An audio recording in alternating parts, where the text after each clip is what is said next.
In the metals quadrant today, gold higher, about 0.75%, a little bit higher than that on the highs today, pulling back a little bit as it usually does in toward the close. It's now the third consecutive session higher for gold.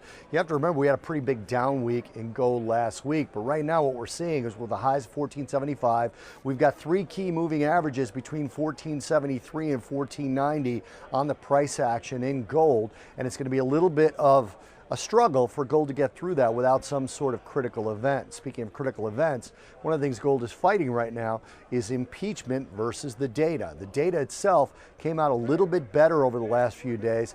Critically, the EU and the German GDP. The German GDP eked out a gain for the quarter, 0.1%, 1% year over year now, 0.5% seasonally adjusted year over year. And the Eurozone GDP came in a little bit higher than 2% as well. It's expected a little bit lower than that. So, I'm sorry, a little bit, it was about 1.8%, expected 1.5%. So with those two economies showing a little bit of an improvement, puts a little bit of a pressure on gold, even though gold was up today.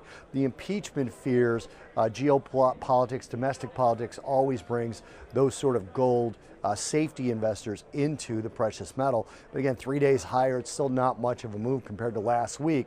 And then the dollar was lower as well. The dollar was lower, is stabilizing after a huge up week last week. Last week we saw the dollar index go from about 97.12 to 98.40. That's a 1.2% increase for the index. That's a big move, one of the biggest moves we've had recently, and that helped to push gold lower last week by about 3.7%. So the stabilizing we're getting in the dollar is giving a little bit of a floor to gold right now. We'll see if that dollar continues to weaken, if that has a normal inverse relationship that it usually does with precious metals.